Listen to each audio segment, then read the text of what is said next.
हरे कृष्णा। आप सभी को सादर दंडवत प्रणाम। आज के वीडियो में आपका स्वागत है। आज के वीडियो का टाइटल है कि भगवान साकार हैं या निराकार। पिछले दो वीडियोस में हमने चर्चा किया था कि क्या सचमुच भगवान हैं। पहला वीडियो ये था और दूसरा वीडियो कि भगवान को तत्वतः जानना क्यों जरूरी है। तो यदि आपने वो वीडियोस नहीं देखा हो तो आप कृपया उनको देख लीजिएगा थोड़ा समय निकाल कर, ताकि आगे की वीडियोस में चर्चा करने में आसानी हो। तो आज की वीडियो का टाइटल है कि भगवान साकार हैं या निराकार। तो इस चर्चा में जाने से पहले पिछले दो वीडियो से संबंधित, जैसे कि भगवान के होने का प्रमाण और भगवान का हम पे कैसा क्या उपकार है, इसको समझने के लिए एक दो उदाहरण और वार्म अप करने के लिए, और फिर आज के टॉपिक पे चर्चा करना शुरू करेंगे। तो जैसे भगवान के होने का प्रमाण, हमको शंका संदेह होता रहता है भगवान है कि नहीं है। मैंने पिछले दोनों वीडियो में बहुत चर्चा किया था इसके ऊपर। आज भी जैसे कुछ एक उदाहरण से इसको समझेंगे। तो जैसे आप देखिए, हम लोग जब हमारे बच्चे सुबह स्कूल को जाते हैं तो हम अपने बच्चों के लिए पौष्टिक आहार बनाकर उससे पैक करके उनको देते हैं, ताकि वो लंच के समय वो खा पाएँ और तब तक वो फ्रेश रहे, पौष्टिक रहे, ताकि उनको पौष्टिक आहार मिले। तो ऐसे आप देखिएगा और विचार कीजिएगा तो प्रकृति में, भगवान की प्रकृति में बहुत सारे ऐसे भोज्य पदार्थ हैं जो भगवान ने हमको पौष्टिक आहार बना कर दिया और उसे पैक करके दिया है, ताकि वो जब तक हम तक पहुँचे और हम उसको ग्रहण कर पाएँ तब तक उसका फ्रेशनेस और उसकी पौष्टिकता बनी रहे। जैसे उदाहरण के लिए हम अपने डेली यूज से देखते हैं, जैसे हम डेली कभी ना कभी सप्ताह में 2 दिन 4 दिन ऐसे करके कुछ ना कुछ फल खाते ही हैं। केला हो गया, आम हो गया सीजन के हिसाब से, और जैसे ऑरेंज हो गया, अनार हो गया, नारियल पानी। इन सबको देखिए, जैसे केले को देखते हैं हम, तो केले के अंदर उसका जो फल रहता है, फल सुरक्षित रहता है, और उसका पैकिंग बाहर का, जिसको हम छिलका कहते हैं, पैकिंग उस पर कितने अच्छे ढंग से बनाया रहता है, वाटर टाइट, एयर टाइट, ताकि भीतर का पौष्टिक फल जो है वो अपने पूरे पोषण तत्वों के साथ हमारे लिए सुरक्षित रहे, और पेड़ से पक कर जब तक हम तक पहुँचे और जब तक हम उसको ग्रहण करें तब तक उसका पौष्टिकता और उसका फ्रेशनेस बना रहे। तो ये आहार, जो फ्रूट है आहार, उसका जो भोजन है और उसका पैकिंग, जैसे हम अपने बच्चों को पौष्टिक आहार बनाकर उसको लंच बॉक्स में पैक करके उनको देते हैं ताकि उनके लिए सुरक्षित रहे जब तक वो ग्रहण कर पाए, पौष्टिक रहे, फ्रेश रहे, वैसे ही देखिए भगवान अपनी प्रकृति से ये पोषण तत्व फल हमारे लिए कितने, हमारी सेहत के लिए कितने ज़रूरी हैं, वो न्यूट्रिशियस फल हमारे लिए बनाकर उसको पैक करके हम तक पहुंचाते हैं। आप केले को देख लीजिए, आम को देख लीजिए, रसीला आम, उसका सारा रस, सारा स्वाद एक पैक के अंदर, water tight, air tight pack के अंदर पैक्ड रहता है, और जब हम तक पहुंचता है पका हुआ आम, तब हम उसके स्वाद को ग्रहण कर पाते हैं। उसके छिलके को उतार कर फेंक देते हैं, केले के छिलके को भी उतार कर फेंक देते हैं, और उसके अंदर जो पौष्टिक न्यूट्रिएंट फूड है उसको ग्रहण करते हैं।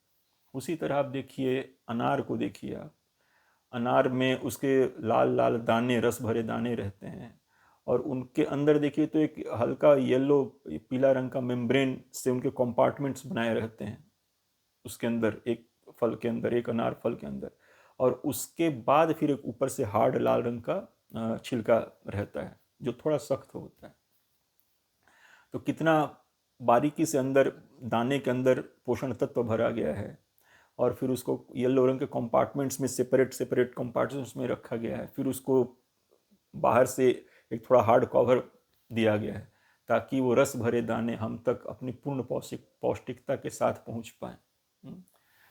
और वैसे ही नारंगी को देखिए, नारंगी के भी रस भरे दाने होते हैं, उनको एक एक फाँक में पैक किया हुआ रहता है, और एक एक फाँक को गोल सर्किल में कैसे बनाया हुआ रहता है आप उसको देखिए, और उसके ऊपर से फिर एक छिलका उसका बनाया रहता है। तो हम क्या करते हैं, छिलके को हटाकर एक एक फाँक को लेकर उसको हम खाते हैं ताकि उसका रस भरा पोषण हमको प्राप्त हो सके। वैसे ही नारियल पानी देखिए, आजकल लिक्विड स्टोर करने के लिए टेट्रा पैक, ये पैक वो पैक आता है ना, जैसे बाजार से आप फ्रूट जूस खरीद के देखिए तो उसको, या कोई भी चीज़ लिक्विड देखिए तो उसके लिए बहुत सारा टेट्रा पैक वगैरह करके वो लोग पैक करते हैं। तो वैसे ही आप देखेंगे नारियल पानी को, तो उसको कितना खूबसूरती से, कितने बारीकी से उसको पैक किया गया है, उसके उसके पौष्टिक पानी, पौष्टिक जल को। फिर उसको हम लोग उसका छिलका हटा के फोड़ कर उसका जल ग्रहण करते हैं हम लोग। तो आप देखेंगे कि प्रकृति में भगवान ने ऐसे बहुत सारे रेडीमेड फूड जो फल के रूप में होते हैं, उनका पोषण तत्व से भरपूर फल को किस तरह से पैकिंग करके हम तक पहुंचाया है, ताकि हम तक उसका पौष्टिकता ज्यों का त्यों भरपूर पौष्टिकता उसका हम तक पहुंच पाए। तो ये जैसे हम अपने बच्चों को लंच बनाकर, पौष्टिक आहार बनाकर पैक करके देते हैं, वैसे ही भगवान ने अपनी प्रकृति से हमारे लिए ये पोषण तत्व जैसे फल होते हैं और उनको बाकायदा पैकिंग करके हमारे लिए हम तक पहुंचाया है। और इतनी सहजता से, सूक्ष्मता से भगवान करते हैं कि हमको एहसास भी नहीं होता कि कोई कर रहा है। हमको लगता है कि ये इतना मतलब सहज उपलब्ध है कि लगता है कि अपने आप हो रहा है ये, लेकिन अपने आप कुछ नहीं होता है।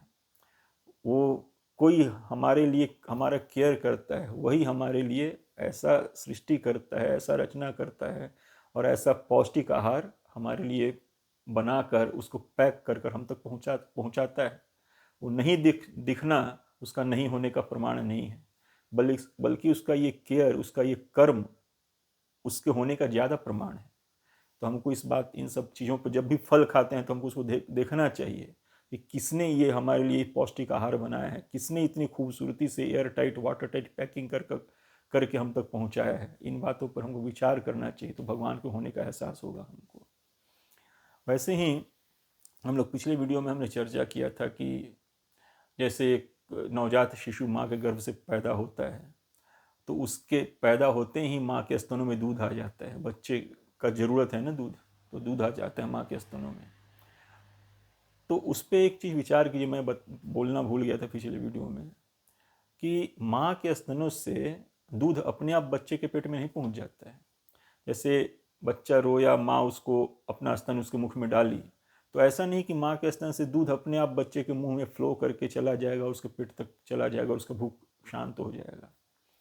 एक उदाहरण से देखिए कि आजकल जो कामकाजी महिलाएं हैं, जिनके पास पूरा समय नवजात शिशु के साथ बिताने के लिए नहीं रहता, उनको अपने नौकरी के लिए जाना पड़ता है, तो आजकल एक इंस्ट्रूमेंट आता है, ब्रेस्ट पंप करके एक इंस्ट्रूमेंट आता है, आप उसको देखे होंगे आप लोग भी। तो क्या करती हैं कि ऑफिस जाने से पहले वो क्या करती हैं कि ब्रेस्ट पंप से अपने स्तनों से अपने पौष्टिक दूध को अपने बच्चे के लिए निकाल कर एक बोतल में रख कर जाती हैं, ताकि घर में जो भी हो, दादा दादी या कोई भी हो, वो जब बच्चे को भूख लगे माँ के अनुपस्थिति में, तो उसके स्तनों का ही दूध वो जो निकाल कर रख कर गई है वो बच्चे को पिला दे, ताकि उसका भूख शांत हो जाए। तो आप सोचिए, नवजात शिशु अभी माँ के गर्भ से निकला है और ये ब्रेस्ट पंप से जो माँ के स्तन से दूध निकालने का प्रक्रिया है, कोई बहुत साधारण प्रक्रिया नहीं है। अपने आप दूध नहीं निकाल रहा है, उसको पंप करके निकालना पड़ता है। जिन्होंने जो यूज़ करते हैं उनको पता होगा ये बात, जिन्होंने देखा है उस इक्विपमेंट को उनको पता होगा। तो आप सोचिए, उस बच्चे के जन्म लेते ही माँ के गर्भ से जो बच्चा जन्म लिया, अभी उसका आँख भी खुला नहीं रहता है, लेकिन माँ उसको उसके मुख में अपने स्तनों को डालती है। तो ऐसा नहीं कि स्तन से दूध निकल के अपने आप फ्लो होके उसके मुख से होके पेट में चला जाता है, नहीं। उसके मुख के अंदर वही ब्रेस्ट पंप का जो प्रोसेस है, जो प्रक्रिया है, जो सिस्टम है, भगवान ने उसके मुख में ऑलरेडी बना कर भेजा है वो। और उस ज्ञान के साथ कि वो कैसे उसको ऑपरेट करके माँ के स्तनों से पौष्टिक दूध को सक कर ले और फिर निकल कर अपने पेट में पहुँचा दे, ये ज्ञान भी उसको है। उसके मुख में वो ब्रेस्ट पंप वाला सिस्टम भी है, जिससे वो अपने माँ के मुख से, माँ के स्तनों से वो पौष्टिक दूध अपने लिए खींचता है और खींच कर निकल कर अपने पेट में पहुँचा लेता है। तो वो ब्रेस्ट पंप का जो प्रक्रिया, जो सिस्टम है, वो प्लस वो ज्ञान कि उसको कैसे ऑपरेट करना है, ये पूरा ज्ञान और वो सिस्टम भगवान उसको इनबिल्ट दे देते हैं। एकदम नवजात गर्भ से निकले शिशु में ये ज्ञान और ये मुख में ये सिस्टम ब्रेस्ट पंप वाला ऑलरेडी रहता है, ताकि क्योंकि उसको कोई सिखा नहीं सकता। उस समय तो बच्चे का आँख भी नहीं खुला हुआ है, वो किसी से सीखने उखने की स्थिति में नहीं है। वो सीखना तब शुरू करता है किसी से जब वो थोड़ा बड़ा होने लगता है। लेकिन जो तुरंत पेट से निकला है, उसको भूख शांत करना, उसको भूख लगा हुआ है, उसको पेट में माँ का दूध जाना चाहिए, तो कैसे जाएगा जब तक वो नहीं जाने कि माँ जब उसके मुख में अपना स्तन डाल लिए और वो कैसे उसको शक कर सकता है और शक करके अपने पेट में डाले वो, ये सिस्टम उसके मुख के अंदर और ये ज्ञान उसके उसमें न हो, भगवान देकर उसको न भेजें, तब तक तो बेचारा माँ के स्तन में दूध भरा रह जाएगा और बेचारा बच्चा जो है भूख से तड़पता रह जाएगा, शांत भी नहीं कर पाएगा। तो भगवान इस बात को सीखने के लिए उसको किसी और का मोहताज नहीं बनाया है। उसके मुख में ब्रेस्ट पंप का प्रोसेस, विधि और उसका ऑपरेट करने का ज्ञान वो दे कर ही भेजे हैं, ताकि बच्चा अपने माँ के स्तन से दूध, जब माँ अपना स्तन उसके मुख में डाले तो उसके स्तन से दूध खींचकर अपने पेट में डाल सके, अपने भूख को शांत कर सके, अपने को पोषण तत्व दे सके। वो हम सब भी ऐसे ही सर्वाइव किए हैं। हम सब भी जब अपने माता के गर्भ से निकले थे तो हमको कोई नहीं सिखाया था कि माँ के स्तन से दूध कैसे पीना है। लेकिन जब माँ अपने स्तनों को हमारे मुख में डाली तो ये भगवान के दिए हुए सिस्टम जो हमारे मुख के अंदर है और उनका जो दिया हुआ ज्ञान है कि कैसे उसको खींचना है दूध को, उससे हम अपने भूख को शांत कर पाए थे। नहीं तो माँ के स्तनों का दूध धरा रह जाता और हमारा भूख वैसे ही हम तड़पते रह जाते। तो इस तरह से भगवान के करुणा, भगवान के दया, भगवान के उपकार को भी हमको देखना चाहिए। तो अब ऐसे अनगिनत, असंख्य, अनंत उदाहरण हैं। आप सृष्टि के हर पहलू में, जीवन के हर पहलू में आप गौर से देखिए, विचार पूर्वक देखिए, तो भगवान के होने का और भगवान के हमारे ऊपर अनंत उपकारों का आपको पता चल पाएगा। लेकिन उसके लिए हमको विचारवान होकर, जिज्ञासु होकर और ध्यानपूर्वक बुद्धि तर्क लगा के देखना पड़ेगा, तब हम इस बात को समझ पाएंगे। तो हमको सृष्टि के हर पहलू में, जीवन के हर पहलू में भगवान के होने का और भगवान का हम पर जो उपकार है, इसका हमको अनंत असंख्य प्रमाण मिलता जाएगा। तो अब इसके बाद आता है कि हमको जब मूलभूत रूप से हमारे ऊपर जो सारा उपकार है वो भगवान का ही है, तो हमारे हृदय के सर्वोच्च भावना के भी मूलभूत अधिकारी वही हुए। तो ये अपने हृदय के सर्वोच्च भाव को समर्पित उनको करने के लिए हमको उनको तत्वतः जानना पड़ेगा ना। बिना उनको तत्वतः पिन पॉइंटेडली जाने कि वो हैं कौन आखिर, तो हम उनको अपने हृदय के भाव को कैसे समर्पित करेंगे। तो इस श्रृंखला में जो पहला क्वेश्चन आता है वो ये आता है कि भगवान जो हैं, जो टॉप मोस्ट एंटिटी का हम बात कर रहे हैं, वो साकार हैं या निराकार हैं। तो देखिए, भगवान ने, हम समझ सकते हैं, पिछले दो वीडियो से हमने समझा कि भगवान जो हैं वो स्वतंत्र, पूर्णतया स्वतंत्र हैं। उन्होंने सृष्टि, पूरा का पूरा जो सृष्टि किया है वो सिंगल हैंडेडली किया है। वो मात्र अपनी इच्छा से, संकल्प से उन्होंने सृष्टि किया है। और सृष्टि के हर पहलू में हम नज़र डालेंगे तो ये विचार पूर्वक ये समझ पाएंगे हम। तो उन्होंने अपने संकल्प से अपने ही सिंगल हैंडली पूरा सृष्टि किया है। उसका पालन, संचालन, नियंत्रण, नियमन इत्यादि सब करते हैं वो। मूलभूत रूप से वही इसके लिए जिम्मेदार है। तो वो पूर्णतया स्वतंत्र हैं। तो यहाँ पे एक चीज आता है कि वो जैसे हैं वैसे ही हैं वो। हम उनको जाने या न जाने, हम उनको माने या न माने, इससे उनके होने पे और वो कैसे हैं इसका उनके कोई फर्क नहीं पड़ता। ऐसा नहीं कि हम, एक मूवी फिल्मी सॉन्ग था ना कि मानो तो मैं गंगा माँ हूँ, न मानो तो बहता पानी। भगवान के साथ ऐसा नहीं है एक्चुअली। वो हमारे मानने न मानने, जानने न जानने के ऊपर निर्भर नहीं है। उनका होना और वो जैसे हैं वैसे हैं, वो उनका स्वयं से है एक्चुअली। हम उनको जान लिए, मान लिए तो वो हैं, हम उनको नहीं जाने, नहीं माने तो वो नहीं है, ऐसा नहीं है। हम उनको इतना जाने तो वो इतना ही है, हमको उनको ऐसे जाने तो वो ऐसे ही हैं, हम उनको वैसे जाने तो वो वैसे ही, वैसा नहीं है। भगवान हमारे विचार, हमारे समझ के मोहताज नहीं है एक्चुअली। ये बात हमको समझना चाहिए कि भगवान हमारे समझ और हम उनको कैसे समझ रहे हैं, इस बात के ऊपर भगवान निर्भर नहीं है। भगवान अपने आप से, वो स्वयं से हैं। वो उनको बनाने वाला कोई नहीं है। ऐसा नहीं कि वो एक फिलॉसफी है, एक सिद्धांत हैं, कुछ लोगों ने मिलकर वैसा एक सिद्धांत, एक फिलॉसफी बना दिया, फिर उसके बाद कोई और आया और बोला कि नहीं नहीं यहाँ पे थोड़ा कमी है, ये तो ऐसे होना चाहिए तो ज़्यादा परफेक्ट होगा। फिर उसके बाद कोई और बोला कि नहीं नहीं इस फिलॉसफी में भी थोड़ा ये लिमिटेशन है, इसमें थोड़ा ऐसे होता तो ज़्यादा अच्छा होता, उनमें ज़्यादा मतलब ये बेटर हो जाते। तो ऐसा नहीं कि हम उनको जैसा सोच लें फिर जैसे जिस ढंग से मॉडिफाई करते जाएं वैसे उनका स्वरूप बनता जाएगा, वैसा नहीं है। वो हम उनको कैसे समझते हैं, कितना समझते हैं, ये हमारा प्रॉब्लम है। इससे भगवान के होने पर और उनको वो जैसे हैं वैसे होने पर उसका कोई फर्क नहीं पड़ता। हमारा उनके प्रति जो समझ है नासमझी हो सकता है, अपूर्ण हो सकता है, उससे उनके पूर्णता पे कोई फर्क नहीं पड़ता। जैसे आप जैसे कोई भी वस्तु ले लीजिए, जैसे कोई भी चीज़, एक मोबाइल, जैसे मोबाइल नहीं ले लीजिए। अब मोबाइल के बारे में ही आप किसी को इसके बारे में कुछ कहने के लिए कहिए, एक ही वस्तु रख दीजिए लोग 10 लोगों के बीच में और कहिए कि आप इसके बारे में कुछ कुछ बताइए, तो सब अपने अपने समझ के हिसाब से, सब अपने अपने अंडरस्टैंडिंग के हिसाब से उसके बारे में बताएगा। वो हो सकता है पूर्ण हो, पूर्ण नहीं भी हो, जो उसको जितना समझता है, जितना उसका चेतना है, उसके हिसाब से उसके बारे में बताएगा। तो मोबाइल तो एक छोटा सा यंत्र है जो सबके सामने है, तो भगवान तो अलक्ष्य है, वो मतलब दिखते ही नहीं है। वो ऐसे जैसे लोग कहता है कि इतना उनका सारा कर्म मौजूद है हमारे बीच में, लेकिन वो करता नहीं दिखते हैं। वो तो जो नहीं दिख रहा है, जो प्रत्यक्ष हमारे सामने नहीं, उसके बारे में बोलना तो और बहुत कठिन है, उसके बारे में समझना तो और ज़्यादा कठिन हो जाता है। तो ये एक बात हमको समझना चाहिए कि भगवान पूर्णतया स्वतंत्र हैं, वो किसी पर किसी बात के लिए निर्भर नहीं है। वो तभी तो भगवान है एक्चुअली। वो स्वतंत्र नहीं होते और किसी पे किसी बात के लिए निर्भर हो जाते तो फिर वो भगवान किस बात के? फिर भगवान तो महानतम एंटिटी है ना, पूर्णतया स्वतंत्र एंटिटी है। उनका किसी के ऊपर कोई निर्भरता नहीं है, बाकी सब कुछ उन पर निर्भर है, लेकिन वो किसी पर निर्भर नहीं है। ये बात हमको समझना चाहिए। ये भगवान की भगवत्ता है और भगवान अचिंत्य हैं, तो इसलिए उनके बारे में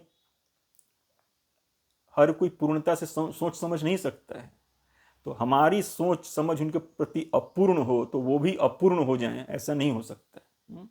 तो बेशक हमारे मन में भगवान के बारे में जो भी कल्पना हो, जो भी विचार हो, वो ठीक है, वो है तो है, लेकिन जो कोई जरूरी नहीं कि जैसा हम भगवान को सोचते हैं भगवान वैसे ही हैं, जितना हम समझते हैं भगवान को भगवान वैसे ही है। नहीं, ऐसा नहीं है। भगवान हमारे सोच के, कल्पना के उपज नहीं है भगवान एक्चुअली, बल्कि भगवान से हम लोग उपजे हैं, हमसे भगवान नहीं उपजे हैं। ये बात हमको समझना चाहिए। तो इस बात को ध्यान में रखते हुए हमको फिर आगे का चर्चा कर पाएंगे तो हमको ज़्यादा सुविधा रहेगा, ज़्यादा समझ में आएगा बात कि भगवान हम उनको कैसे जानते हैं, कैसे मानते हैं, कितना जानते हैं, कितना मानते हैं, इसके ऊपर भगवान के स्वरूप के ऊपर हमारे इस बात का कोई फर्क नहीं पड़ता है। हम अपने विचार को, अपने कल्पना को भगवान के ऊपर आरोपित नहीं कर सकते हैं कि हम तो ऐसा समझते हैं, हम तो ऐसा मानते हैं, हम तो ऐसा जानते हैं। उससे भगवान के स्वरूप पे, भगवान के होने पे और भगवान जैसे हैं वैसे होने पे कोई फर्क नहीं पड़ता। ये हमको मूलभूत रूप से समझना पड़ेगा। तो भगवान हमारे कल्पना, हमारे विचार के मोहताज नहीं हैं। भगवान स्वयं से हैं और जैसे हैं वैसे हैं। हम भले उनको जाने न जाने, माने न माने, हम जितना जाने, कम जाने, ज़्यादा जाने, कुछ भी जाने, उससे भगवान के स्वरूप पर, भगवान के होने पर, भगवान के अस्तित्व पर, वो जैसे हैं वैसे हैं, उस पर कोई फर्क नहीं पड़ता है। ठीक है, लेकिन फिर भी अपने अभी तक जो हमने पिछले 2 वीडियो में भी चर्चा किया उसमें अभी तक कोई शास्त्रिक हम ज़्यादा नहीं गए। हमने जस्ट अपने सामान्य तर्क शक्ति, बुद्धि शक्ति, विचार शक्ति से ही चर्चा किया है।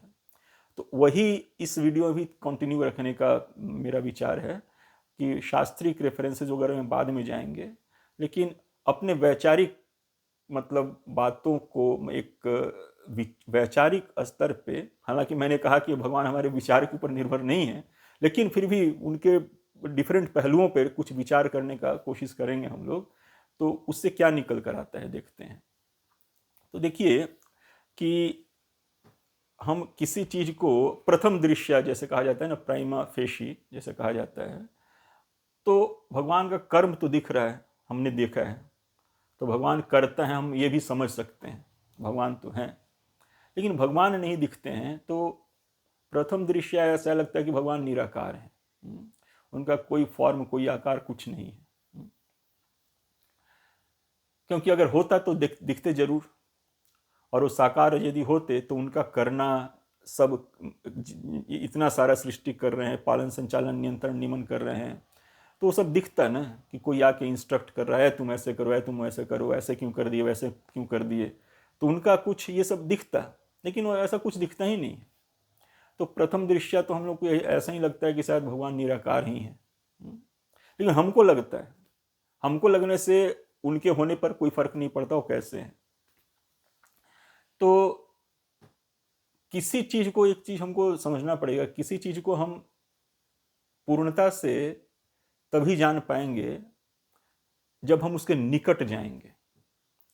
जिसके हम जितना निकट होते हैं उसको हम उतना ज्यादा जानते हैं। जिससे हम जितना इंटीमेट होते हैं उससे उसको हम उतना ज्यादा जानते हैं। जिससे हमारे हृदय के भावों का जितना आदान प्रदान होता है उसको हम उतना जानते हैं। और जिससे घनिष्ठता नहीं है, जिससे दूरी है, हम उसको उतना जानते नहीं हैं। जैसे मान लीजिए आप रात में किसी बस स्टॉप पे खड़े हैं, बस के इंतज़ार में, ठीक है, तो आप देख रहे हैं रास्ता अंधेरे में, रास्ते पे देख रहे हैं कुछ आ रहा है, तो पहले जब देखेंगे दूर से, अगर रास्ता लंबा है तो अगर दूर से देखेंगे तो दूर से पहले दिखता है, एक लाइट दिखता है आपको, एक निराकार निर्विशेष एक लाइट दिखेगा आपको। पहले हाँ कुछ लाइट आ रहा है तो आपको लगता है कि कुछ आ रहा है।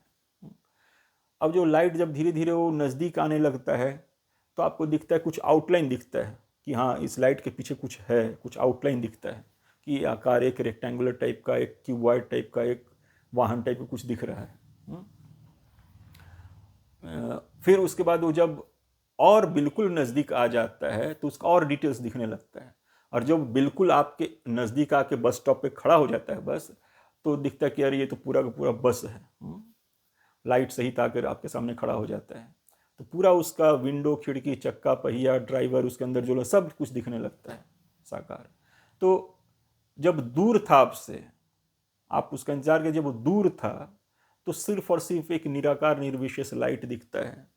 जैसे ही नज़दीक आता जाता है तो उसका आउटलाइंस दिखना शुरू होता है, उस लाइट के सोर्स का आउटलाइन दिखना शुरू होता है, और जब बिल्कुल नज़दीक आ जाता है तब उसका सारे डिटेल्स आपको दिखना शुरू हो जाता है। तो आप उस वस्तु के कितने नज़दीक हैं, उसको कितने करीबी से देख रहे हैं, उससे आपको पता चलता है कि उसका आप कितना डिटेल्स जानते हैं, आप कितना क्यूरियस हैं और कितना डिटेल्स उसका जानना चाहते हैं। तो उतना आप जान पाएंगे। उससे जितना नज़दीकी, जितना घनिष्ठता बढ़ेगा आपका, तो आप उसको उतना ज़्यादा जानने का चांस बढ़ता है ना। तो ये एक चीज़ है कि किसी भी वस्तु से घनिष्ठता, उसके साथ हम कितना समय बिताते हैं, कितना समय देते हैं उसको, उससे उस वस्तु, उस एंटिटी के बारे में जानने का हमको ज़्यादा मतलब मौका मिलता है, और ज़्यादा डिटेल्स के साथ जानते हैं। तो इस तरह से आप विचार करके देखें तो वही चीज़ भगवान पे भी अप्लाई होता है। भगवान नामक जो एंटिटी, जो परम सृष्टा है, सर्वशक्तिमान है, परम नियंता है, सबका पालन करने वाला है, तो उस एंटिटी के बारे में भी सोचें हम, तो ठीक है, वो तो अभी हमको तो निराकार दिख ही रहा है, कुछ उसका आकार दिख नहीं रहा है, उसके होने का प्रमाण दिखता है लेकिन वो नहीं दिख रहा है, तो निराकार है। लेकिन हम कितना नज़दीक हैं उससे भी हमको सोचना चाहिए कि क्या हम उसको कितना जानने का प्रयास किए हैं, कितना नज़दीक उसके गए हैं हम। तो इस बात पे, इस पहलू पे ही विचार रखना चाहिए कि वो क्या हम उसको बिल्कुल करीबी से जान सके हैं अभी तक कि नहीं। कोई भी कंक्लूजन पे पहुंचने के पहले हम उसके कितना करीब पहुंचे हैं, ये भी हमको देखना चाहिए। तो एक चीज़ ये होता है, और जैसे दूसरी बात कि अब ये उनको जानने का एक प्रयास शुरू होता है यहाँ से। ठीक है, निराकार है तो क्या ही निराकार ही एंड है कि इसके बाद भी कुछ है? तो उसके ऊपर विचार करने के लिए, तो उसके ऊपर विचार करने के लिए कि एक और बात, एक और पहलू सामने आता है वहाँ पर कि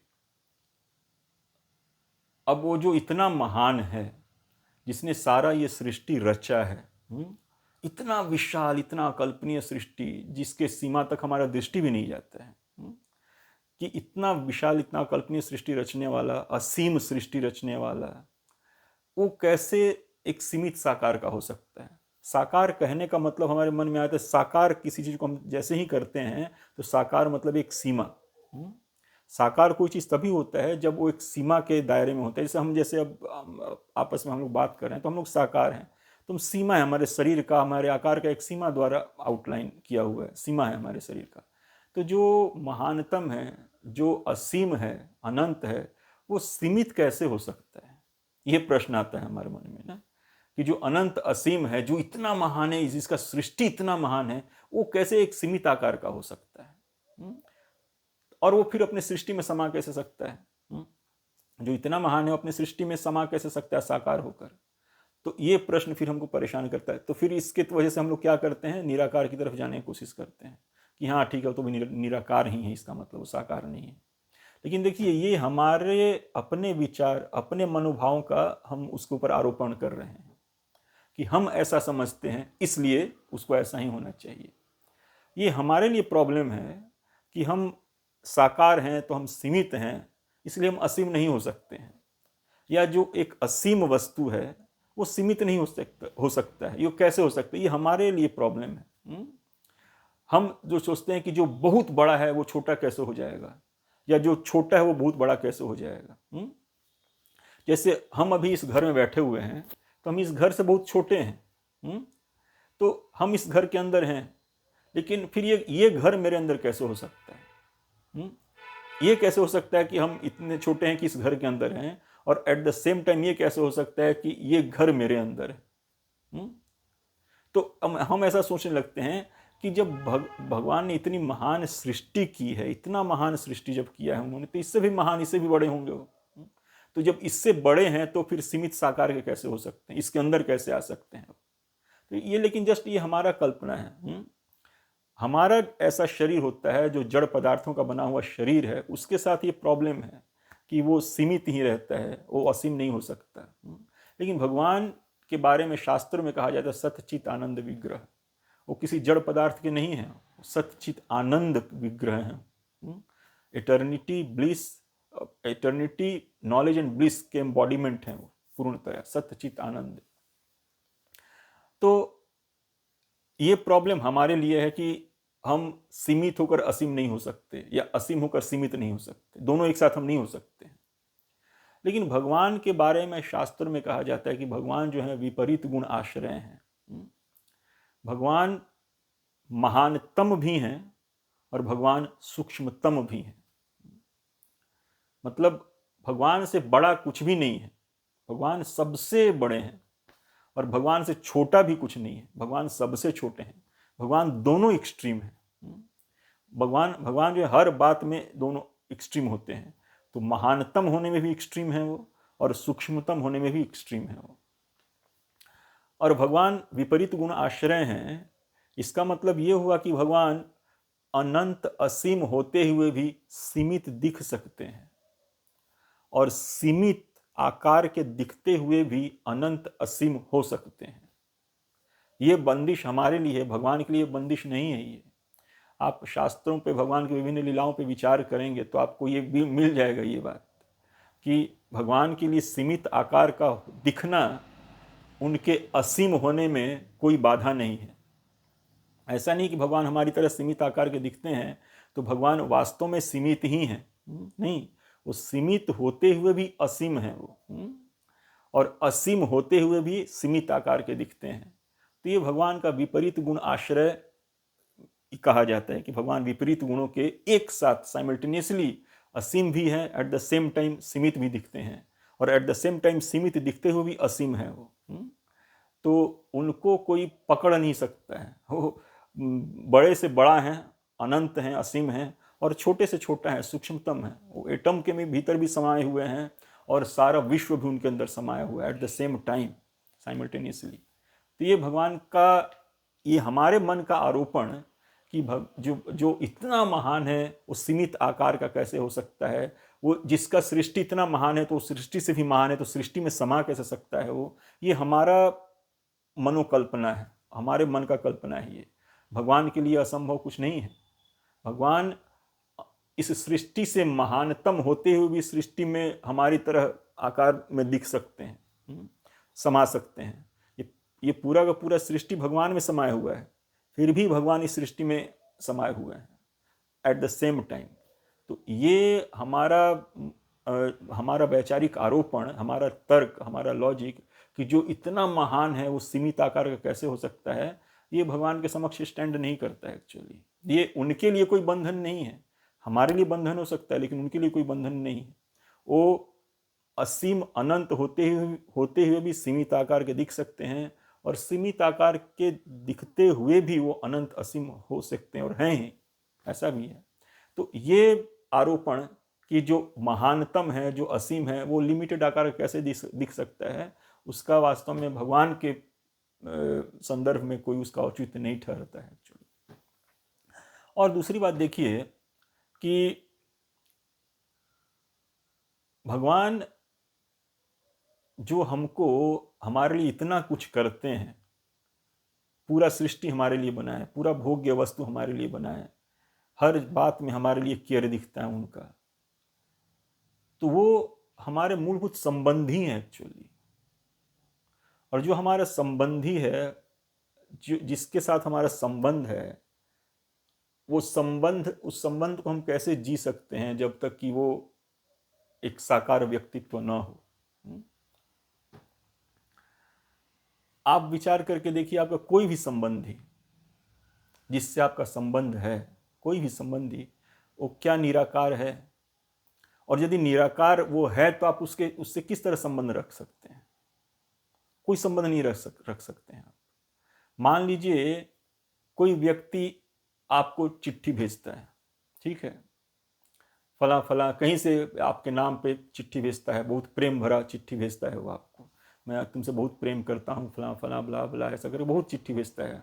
वो 1 2 3 4 5 चिट्ठी आता है, तो फिर आपके मन में जिज्ञासा आता है कि ये कौन है, कौन चिट्ठी भेज रहा है।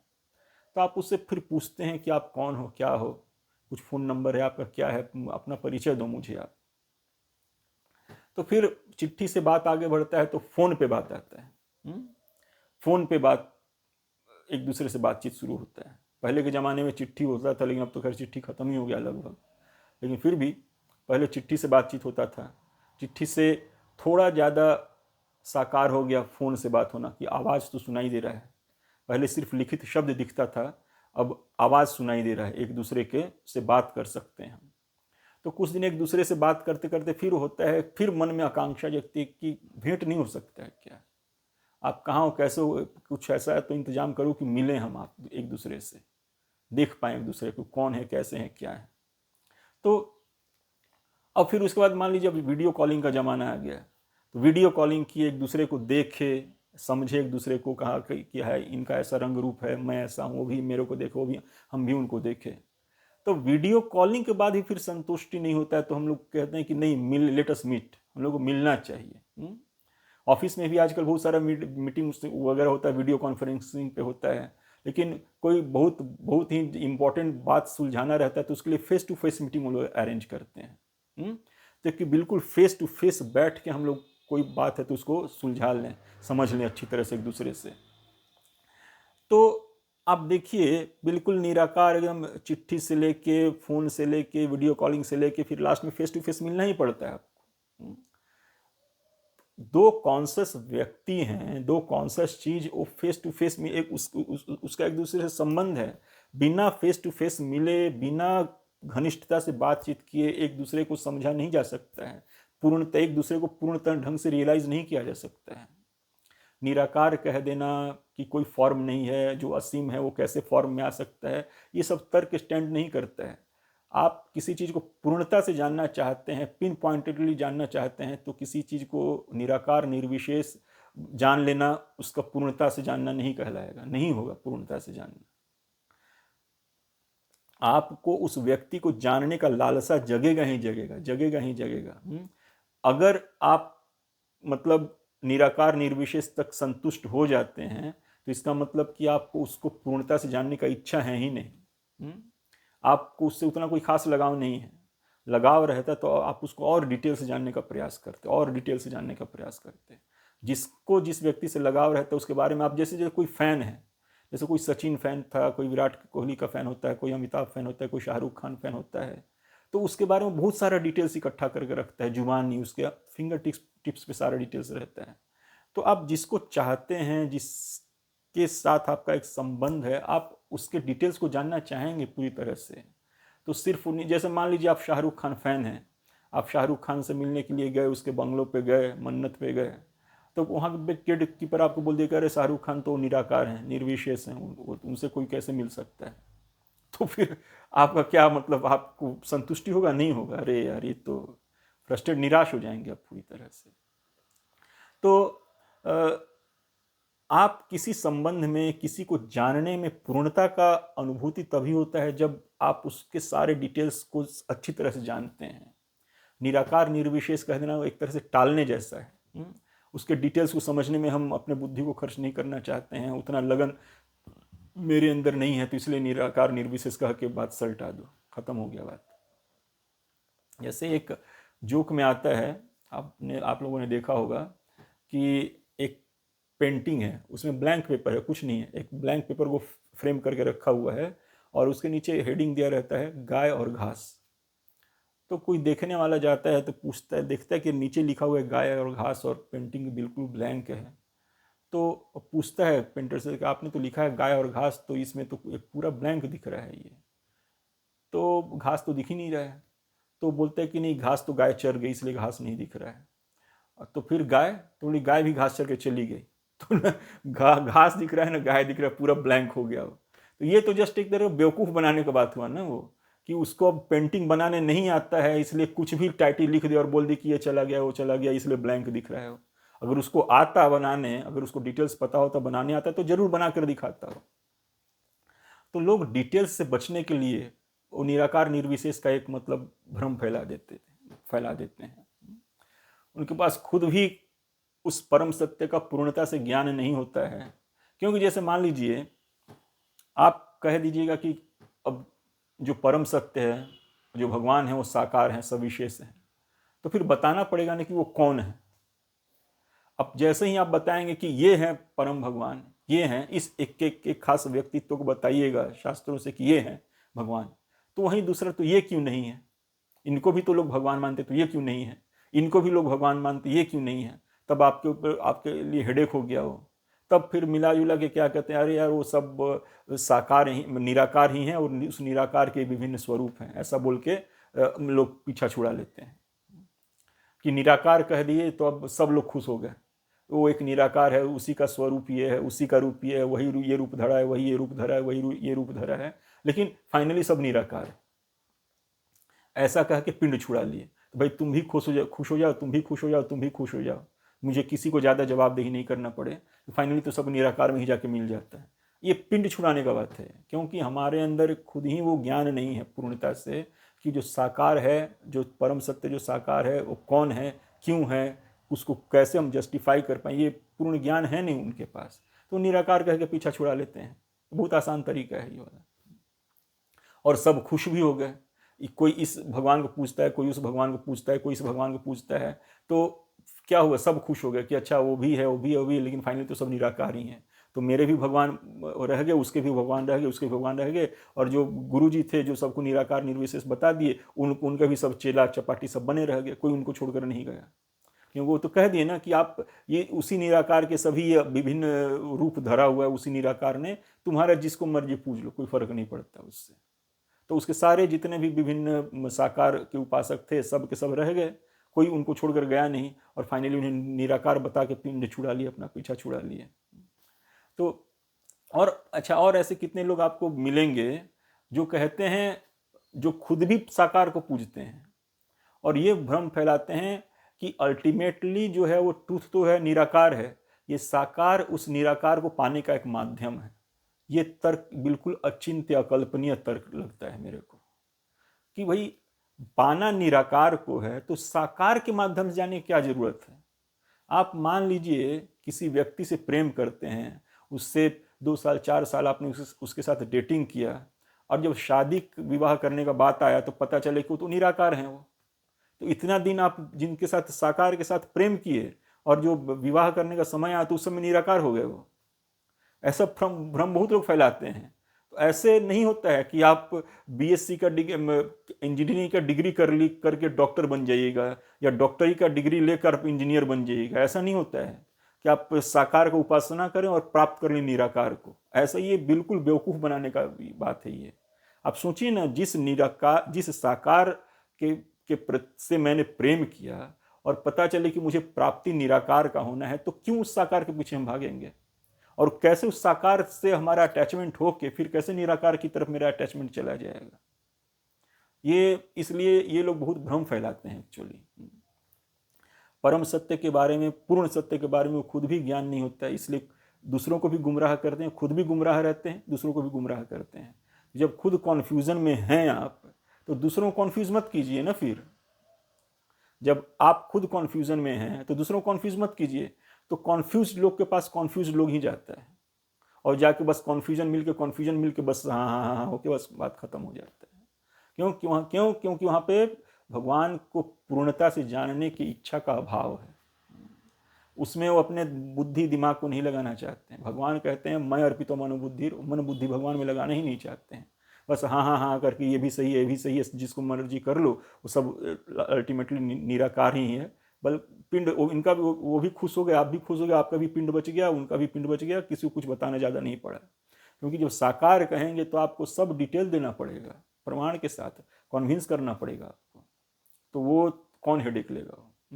वो खुद भी पता नहीं है, तो इसलिए अच्छा है कि निराकार करके पिंड छुड़ाओ अपना। लेकिन आप विचार कीजिए, आप किसी के साथ भी आप संबंध, भगवान हमारे मूल संबंधी हैं, जो हमारे लिए इतना कुछ कर रहा है, जो हमारे अस्तित्व का आधार है और जिसको हमारा परवाह है, तभी तो हमारे लिए हमेशा नाक में हमारे ऑक्सीजन, नाक तक ऑक्सीजन का सप्लाई करवा रहा है, पानी दे रहा है, हवा दे रहा है, भोजन दे रहा है, खाकर जीवित रहे हम इसके लिए। तो वो कैसे भला मतलब हमारा केयर नहीं करेगा? कैसे वो हमारा संबंधी नहीं है? जानने का प्रयास हमारी तरह से प्रयास का कमी है, इसलिए वो हमारे सामने नहीं आता है। लेकिन वो जैसे शास्त्रों में अपने आप को जानने का तरीका बताया है, वैसे हम जानेंगे। जैसे उसने अपने आप को शास्त्रों में प्रकाशित किया है, वैसे हम समझेंगे प्रमाणिक स्रोतों से, तो जरूर हम उसको तत्वतः जान जाएंगे। लेकिन ये एक प्रोसेस है, बिना प्रोसेस के हम नहीं जान सकते हैं। लेकिन ये जो इस तरह का जो भ्रम फैलाते हैं ना, आप अपने मन बुद्धि विचार शक्ति को हमेशा सक्रिय रख के आप विचार कीजिएगा आप इन सब बातों को, तब आपको समझ में आएगा कि ये इस तरह के निराकारवादी या साकार के माध्यम से निराकार को पाने का जो ये वकालत करते हैं, वो लोग वास्तव में कितने बेवकूफ़ बनाते हैं लोगों को। खुद भी कॉन्फ्यूज, दूसरों को भी कॉन्फ्यूज। और ऐसे भी जैसे हमने थोड़ी देर पहले बस का उदाहरण का बात किया कि पहले रोशनी दिखता है, फिर जैसे जैसे नज़दीकी बढ़ता है फिर उसका आउटलाइंस और डिटेल्स दिखना शुरू होता है। तो भगवान के होने का एहसास जो होता है निराकार से, कह सकते हैं एक तरह से शुरू होता है वो, लेकिन वो एंड नहीं है। वो निराकार से होते होते फाइनली उस निराकार का जो स्रोत है साकार, वो उस तक पहुंच ही जाइएगा आप, अगर आपका जिज्ञासा, आपका इच्छा शक्ति मजबूत है तो, दृढ़ है तो। जैसे देखिए धूप है, आकाश में हम लोग धूप देखते हैं, सारा चारों तरफ आकाश में धूप फैला हुआ रहता है, रोशनी फैला रहता है, लेकिन उसका स्रोत क्या है? उसका स्रोत एक साकार सूर्य है। सूर्य का गोलाकार जो सूर्य का मंडल दिखता है, वही इस निराकार धूप का, निराकार ज्योति का आधार है। उसी सूर्य से, गोलाकार सूर्य से सारा ये निराकार निर्विशेष धूप, सूर्य का रोशनी प्रकट होता है, निकलता है। जैसे ही सूर्य उगने को होता है तो वैसे ही उसके साथ उसका धूप आता है, और जैसे ही सूर्य अस्त होता है वैसे ही उसके साथ उसका धूप भी चला जाता है। तो निराकार निर्विशेष जो है, अब कोई जैसे कोई आकाश में सर उठाकर देखता है, इधर धूप है उधर धूप है, हर जगह धूप दिखता है उसको, लेकिन तो और थोड़ी देर देखेगा इधर उधर ढूंढता है तो एकदम कॉन्डेंस जो धूप का जो स्रोत है सूर्य भी उसको दिख जाता है, चमकीला, वो भी दिखता है उसको आकाश में। तो लेकिन देखना पड़ता है थोड़ी देर।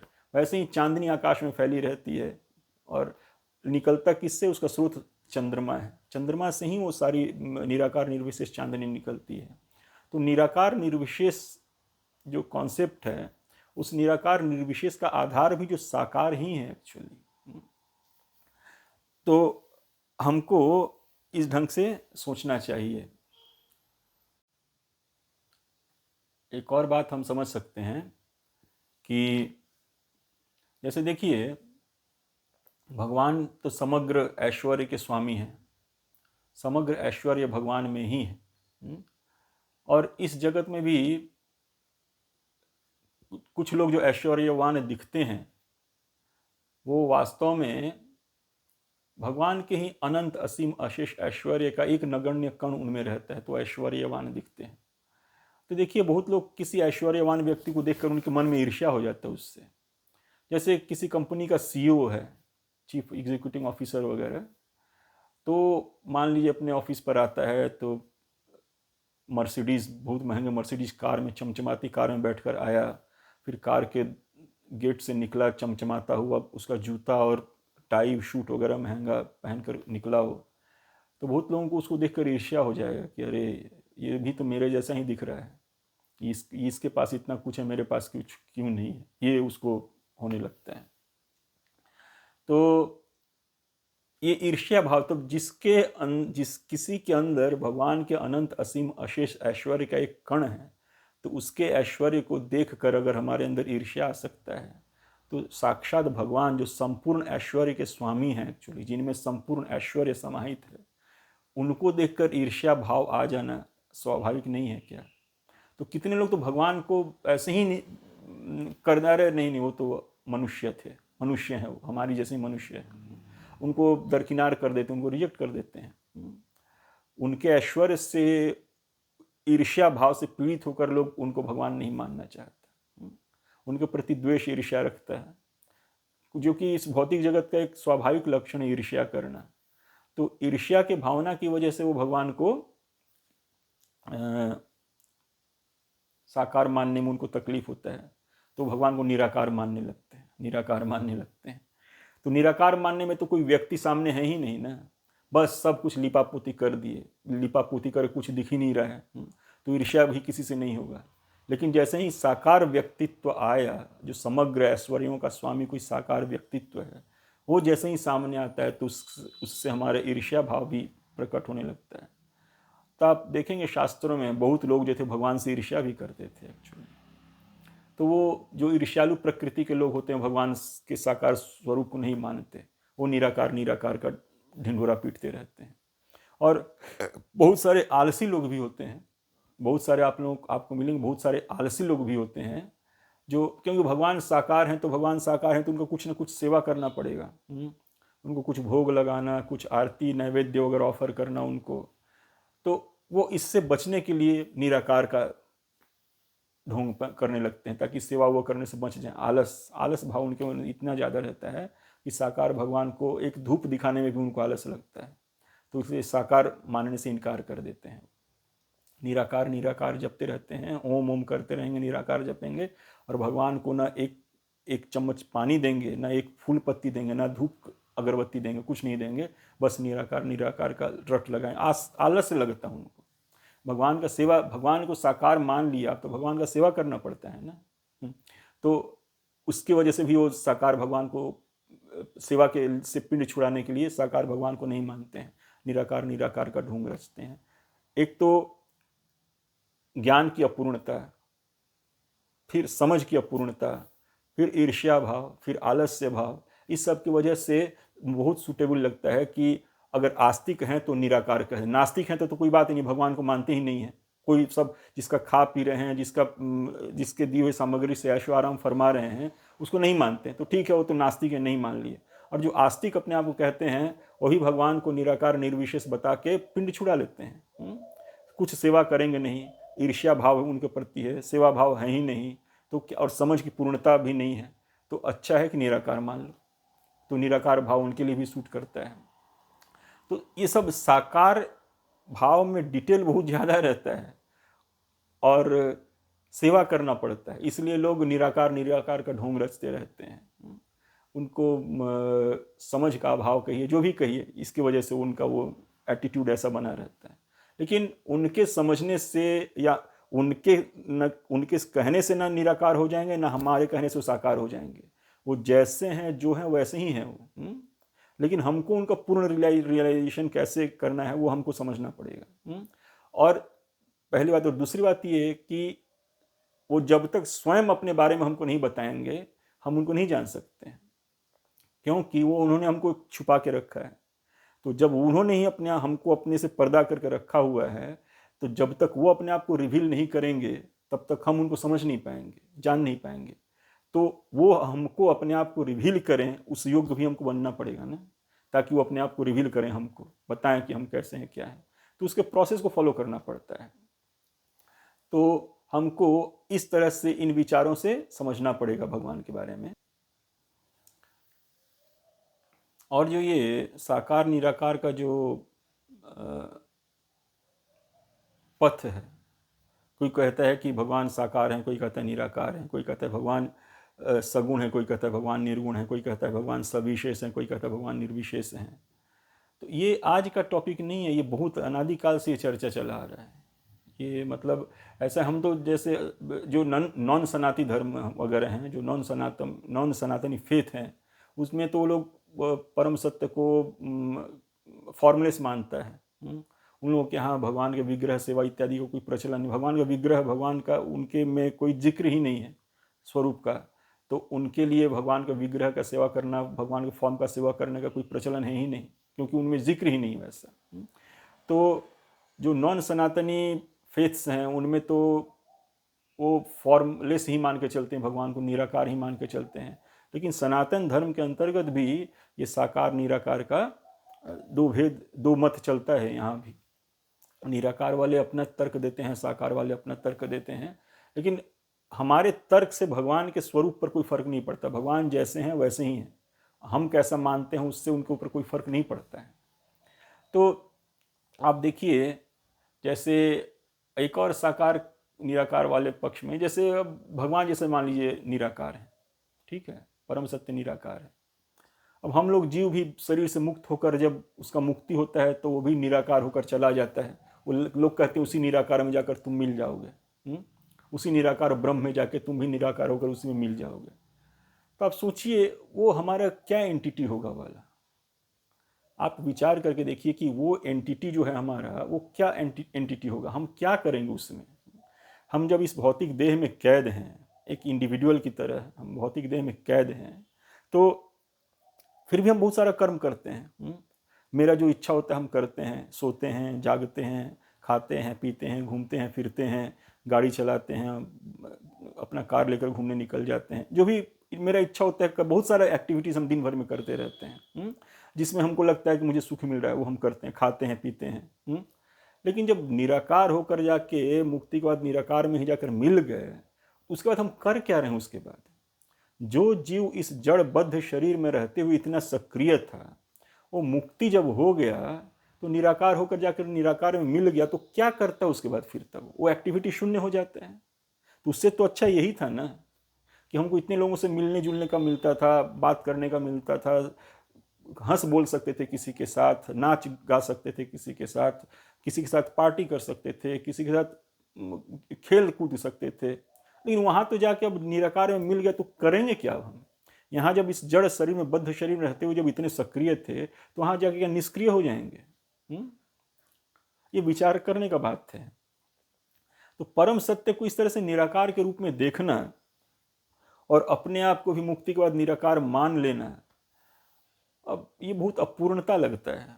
और इसके बाद हम करेंगे क्या जब हम इस भौतिक जगत में हैं, एक बद्ध शरीर में हैं, तो इतने हम सक्रिय हैं, इतने सारे एक्टिविटीज़ में इन्वॉल्व रहते हैं, पार्टी करते हैं, नाचते हैं, गाते हैं, कूदते हैं, सब करते हैं, जश्न मनाते हैं, क्रिकेट खेलते हैं, फुटबॉल खेलते हैं, ये करते हैं, वो करते हैं। और जब वहाँ जग गए तो बस एक्टिविटी शून्य, कुछ नहीं।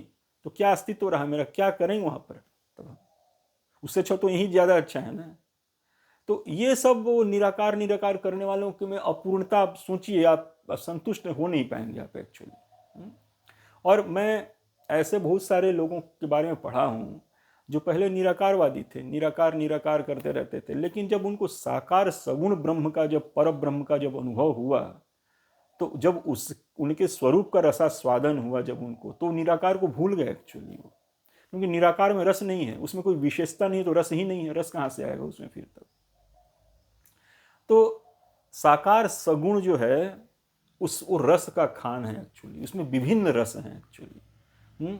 उसके साथ हम खेल सकते हैं, कूद सकते हैं, खा सकते हैं, पी सकते हैं, हंस सकते हैं, बोल सकते हैं, फ्रेंडशिप रख सकते हैं, जैसा मर्जी उसके साथ रहना वैसा जो संबंध में चाहे रह सकते हैं। तो हमारा होना वहाँ पे जाकर मुक्ति के बाद बाधित नहीं हो जाता है साकार सगुण वाले कॉन्सेप्ट में। उसका शास्त्रिक रेफरेंसेस भी हम लोग बाद में देखेंगे, लेकिन जस्ट अभी ब्रेन स्टॉर्मिंग कर रहे हैं, अभी हम लोग ब्रेन स्टॉर्मिंग सेशन चल रहा है। तो ब्रेन स्टॉर्मिंग में सोचिए आप कि हम यहाँ तो हैं, तो इस शरीर में हैं, बद्ध शरीर में, जड़ शरीर में हैं, उसमें एक जीवात्मा, एक चेतन स्फूर्ति है जो हम हैं। वो जब इतना सक्रिय है, इतने चीज़ में इंटरेस्ट ले रहा है, इतने चीज़ में रुचि ले रहा है, वो ये करेंगे, वो करेंगे, ये करता है, वो करता है, दिन भर सारा दिन। उसका मंथली प्लान होता है, एनुअल प्लान होता है, अब छुट्टी पे इस छुट्टी में उधर जाना है, उस छुट्टी में उधर जाना है, ये शाम को ये पार्टी करना है, कल वो पार्टी करना है, ये वो फलाना ठिकाना, विभिन्न तरह तरह के कपड़े पहनकर खरीदता है, खुश होता है विभिन्न कलर के कपड़े पहन कर। वो जब उसके अंदर ये इतना भाव है, ये सब उसके अंदर है, तो जब वो जिस समय मुक्त हुआ तो उसका वो सारा भाव क्या, सारा उसके भीतर जो था वो सब खत्म हो जाएगा। एक चेतन इंडिविजुअल का जो चॉइस रहता है, जो उसका प्रिफरेंसेस रहता है, जो उसका जीने का जो स्वाद है, जीने का जो रस है, वो सारा क्या खत्म हो जाता है? नहीं होता है ऐसा। जीव हमेशा रस खोजता है, आनंद खोजता है उसको। वो कभी भी निराकार निर्विशेष में रम नहीं सकता है। ये बहुत ही गलत धारणा है। उसको एक्टिविटी चाहिए, उसको आनंद चाहिए। वो यहाँ रहे चाहे वहाँ रहे, कहीं भी रहे, उसको ये सब चीज़ चाहिए उसको। तो उसके लिए भगवान निराकार नहीं है, वो उसके लिए भगवान साकार ही है। उनके साथ उसका नित्य संबंध है। उस संबंध को जाकर और पूर्णता से वहाँ पर जीता है। वो उस संबंध को वो यहाँ पे स्थापित करता है भजन भक्ति करके, और फिर वहाँ पे जाकर और पूर्णता से उस संबंध को शाश्वत जीता है। तो ये सब पे हमको थोड़ा विचार विमर्श करना चाहिए, सोचना चाहिए, बुद्धि लगाना चाहिए। तब हम समझ जाएंगे कि निराकार कॉन्सेप्ट जो है, आप अगर एक शुद्ध विचारक हैं तो निराकार कॉन्सेप्ट भगवान का मतलब ये पूर्णता नहीं देगा, आपको सुख नहीं देगा। और मैंने शास्त्रों में जैसे पढ़ा है, थोड़ा थोड़ा शास्त्र का रेफरेंस दे रहे हैं अभी, कि निराकार शब्द का दो व्याख्या किया गया है। निराकार मतलब निह आकार, मतलब कोई आकार नहीं। तो यहाँ भौतिक आकार का निषेध किया जाता है। निराकार मतलब निह आकार, मतलब कोई आकार नहीं, मतलब कोई भौतिक आकार नहीं। भौतिक आकार मतलब ये हाड़ मांस पंच तत्व का बना हुआ जो आकार दिखता है ना, पृथ्वी जल अग्नि वायु आकाश मन बुद्धि अहंकार इत्यादि, इन सब से बना हुआ जो ये हमारा स्वरूप दिखता है, उस आकार का, भौतिक आकार का निषेध है। निराकार में, निह आकार में, निराकार मतलब निह आकार मतलब भौतिक आकार का निषेध। और एट द सेम टाइम निराकार का मतलब नितराम आकार भी होता है, नित्य आकार। और वो नित्य आकार किस चीज का है? स्पिरिचुअल है वो, आध्यात्म मतलब आत्मा, सतचित आनंद, एम्बॉडीमेंट ऑफ सच्चित आनंद। तो स्पिरिचुअल आकार का कॉन्फर्मेशन है। तो निराकार का मतलब निह आकार मतलब भौतिक आकार का निषेध, और एट द सेम टाइम निराकार मतलब नितराम आकार मतलब स्पिरिचुअल आकार का कॉन्फर्मेशन। और स्पिरिचुअल आकार हमको इन चर्म चक्षुओं से नहीं दिखता है एक्चुअली। और वही स्पिरिचुअल आकार जो है वो असीम होते हुए भी सीमित दिख सकता है, और सीमित दिखते हुए भी असीम हो सकता है। वो सीमित दिखते हुए भी उसके अंदर सारा ब्रह्मांड समाया हुआ है, और वो अनंत होते, असीम होते हुए भी सारे ब्रह्मांड के एक एक कण के अंदर समाया हुआ है। ऐसा वो निराकार, उसका परिभाषा ऐसा शास्त्रों में दिया गया है। तो हमको इन बातों पर विचार करना चाहिए, अवलोकन करना चाहिए अपने मन बुद्धि को लगाकर। तो आप महसूस करेंगे कि जो वास्तव में परम सत्य, जिनको हम भगवान कहते हैं, उनके ऊपर साकार होने में, उनके अनंत असीम होने में कोई बाधा नहीं है। वो साकार दिखते हुए भी अनंत असीम हो सकते हैं, और अनंत असीम होते हुए भी साकार दिख सकते हैं। और साकार हैं इसलिए हम उनके साथ संबंध स्थापित कर सकते हैं। निराकार के साथ कहीं से कोई आवाज़ गूंज गया, कहीं से कोई चिट्ठी आ गया, आप संतुष्ट नहीं होंगे जब तक उस व्यक्तित्व को देखेंगे नहीं, आप संतुष्ट हो ही नहीं सकते हैं। आप जो भी प्रेम का, हमारे प्रेम का जो आश्रय है, जो हमारे प्रेम का पात्र है, वो कभी निराकार हो ही नहीं सकता। आप किसी निराकार से कभी प्रेम कर सकते हैं? आपके जितने भी संबंधी हैं, माता पिता, भाई बहन, पति पत्नी, जिनसे आपका प्रेम में संबंध है, उनमें से कितने लोग निराकार हैं? कोई निराकार नहीं है। तो जिससे आप संबंध रखते हैं, जिससे आप प्रेम करते हैं, वो कैसे निराकार हो सकता है? उससे कैसे भावनाओं का आप आदान प्रदान करेंगे? कोई निराकार को कैसे आप चिट्ठी लिखिएगा? किसी निराकार को कैसे आप फोन पे बात कीजिएगा? किसी निराकार के समक्ष होकर कैसे उसके अपने हृदय के अंतरंग बातों का उसके साथ आप विनिमय कर पाएंगे? नहीं कर पाएंगे आप। तो परम सत्य जो हमारा नित्य संबंधी है एक्चुअली। ऐसा नहीं कि बोला कि तुम जिंदगी भर मेरा भजन करो और तुम जिंदगी के अंत में हम तुम्हें स्वर्ग का लॉलीपॉप दे देंगे, ऐसा नहीं है। हमको आपके स्वर्ग का लॉलीपॉप नहीं चाहिए, हमको आप चाहिए। जो मेरा स्रोत है, जो मेरा आधार है, जो मेरे होने का हर तरह से कारण है, मुझे वो आप चाहिए। मुझे अपने हृदय के सर्वोच्च भावनाओं को आपको देना है। मुझे स्वर्ग का लॉलीपॉप बिल्कुल नहीं चाहिए आपसे। मैं अपने हृदय के सर्वोच्च भावनाओं को आपको समर्पित करना चाहता हूँ। इसलिए मुझे आप फुसलाइए मत। जो आप स्वयं हैं, जैसे हैं वैसे वस्तुतः मुझे उसका अनुभूति करवाइए आप। मैं आपके साथ खेलना चाहता हूँ, आपके साथ हंसना बोलना चाहता हूँ, आपके साथ में जीवन बिताना चाहता हूँ। मुझे से दरकिनार मत कीजिए मुझको। मुझे स्वर्ग का लॉलीपॉप देकर मुझे साइड लाइन मत कीजिए। मैं आपके साथ ही जीना चाहता हूँ। ये भावना रहे, अगर हमारे अंदर इस भावना की तीव्रता रहेगी तो भगवान जरूर अपने आप को रिवील करेंगे हमको। निराकार कह के हमसे पिंड नहीं छुटाएंगे वो। क्योंकि लेकिन वो भगवान हमारी इच्छाओं को भी देखते हैं, हमारी इरादों को भी देखना चाहते हैं, उसी में फिर रेसिप्रोकेट करते हैं वो। तो इस तरह से हमको विचार करना चाहिए। तो इस तरह से अब यदि हम कॉन्क्लूड करें तो जैसा हमने अभी चर्चा किया अभी तक कि पूर्ण सत्य जो परम भगवान है वो पूर्ण स्वतंत्र हैं। वो इच्छा शक्ति, क्रिया शक्ति, रचना शक्ति, पालन शक्ति, नियंत्रण शक्ति इत्यादि से युक्त सर्वशक्तिमान हैं वो। हम सबके स्वामी हैं, पूरे सृष्टि के स्वामी हैं, हम सबके पालक हैं, हम सबके प्रति हितैषी हैं, हम सबके सुहृद हैं वो। तभी तो हमारे लिए सब सप्लाई देते हैं, बिना मांगे देते हैं हमको। जन्म से लेके जब से जन्म हुआ, जब बड़े हो गए, तब हमेशा वो हमारी सप्लाई को पूरा करते रहते हैं, बिना मांगे भी देते हैं। हम कोई भी उनसे जाके एप्लीकेशन नहीं देता है कि मुझे हवा चाहिए, हवा दीजिए मुझे। बिना मांगे हमको हवा दे रहे हैं, नाक में नाक तक ऑक्सीजन पहुंचा रहे हैं हमारे, पानी देते हैं, अन्न देते हैं, वो सब बिना मांगे मिल रहा है हमको। तो जरूर करुणामय है वो। तो वो सर्वशक्तिमान जिसका सृष्टि इतना अकल्पनीय विशाल है, वो महानतम होते हुए भी एट द सेम टाइम सूक्ष्मतम भी है। वो दोनों एक्सट्रीम है, सारे एक्सट्रीम वो है। और उसका साकार होना, उसके असीम अनंत होने में कोई बाधा नहीं है। और वो अनंत असीम होते हुए भी साकार हो सकता है, क्योंकि वो हमारी तरह हाड़ मांस का या पंच तत्व का बना हुआ नहीं है। वो सच्चिदानंद विग्रह है, वो एक अलग ही एंटिटी है एक्चुअली वो। तो उसके अंदर सब कुछ समा सकता है, एक कोने में, एक सारा सृष्टि उसके एक कोने में समा सकता है। ये विशाल सृष्टि जो हम देखते हैं उसके विग्रह के एक कोने में समा सकता है। और वो इतना महानतम होते हुए भी अपने सृष्टि के कण कण में समा सकता है। ये उसका साकार होने से, उसके अनंत असीम होने पे कोई बाधा नहीं है। जैसा हम कई बार हमको भान होता है ना, कोई बाधा नहीं है। वो साकार होते हुए, सीमित दिखते हुए भी वो अनंत असीम अशेष है। सब कुछ उसके अंदर होते हुए भी वो भी सब कुछ के अंदर है एट द सेम टाइम।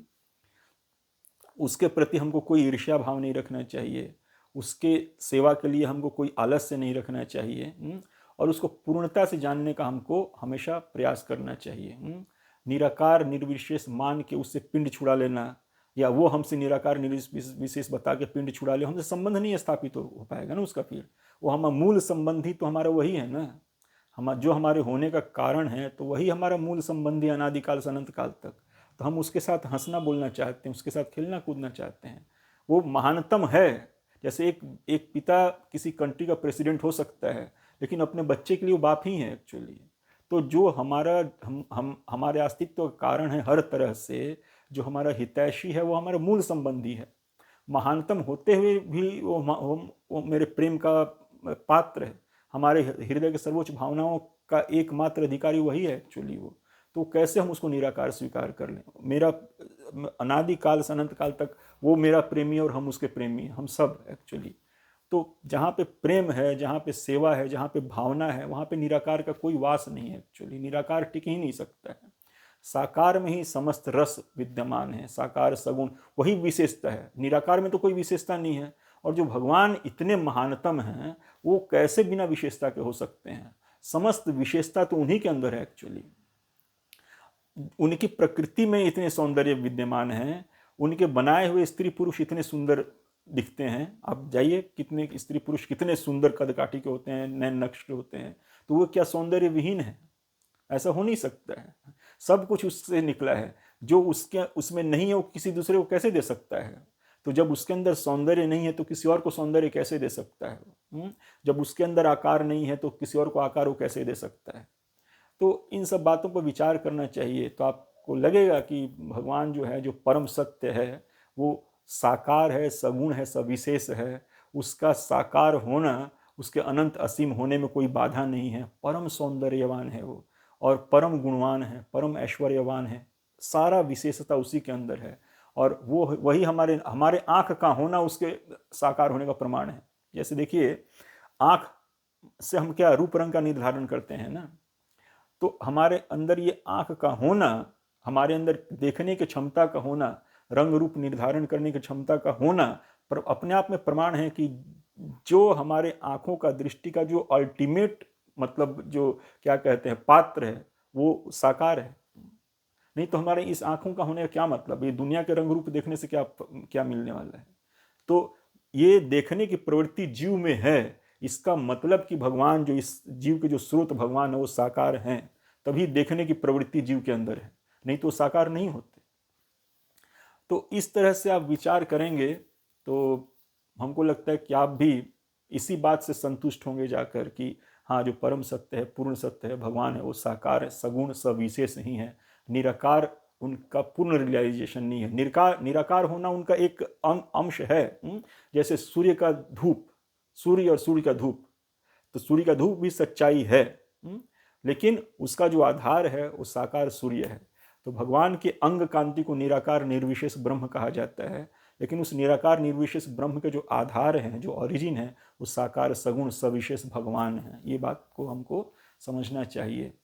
तो आज के वीडियो को फिर यहीं विराम देते हैं, आज के चर्चा को। आप लोग ध्यानपूर्वक इसको सुनिएगा, समझिएगा, अपना विचार दीजिएगा, कमेंट दीजिएगा, लाइक्स दीजिएगा और शेयर कीजिएगा, ताकि ये चर्चा औरों तक भी पहुंच सके। फिर अगले वीडियो में हम लोग मिलेंगे, और उस वीडियो में शायद ये टॉपिक होगा उस वीडियो का कि भगवान साकार हैं तो भगवान आखिर है कौन। इस तरह के टॉपिक पे नेक्स्ट वीडियो बनाएंगे हम। हो सकता है 1-2 पार्ट में हो, एक पार्ट में कंक्लूड पूरा नहीं हो पाए तो उसको 2 पार्ट में बनाएंगे। तब तक के लिए आप सभी के श्री चरण कमलों में मेरा सादर दंडवत प्रणाम। जय श्री प्रभुपाद, जय गुरु महाराज जी। हरे कृष्ण।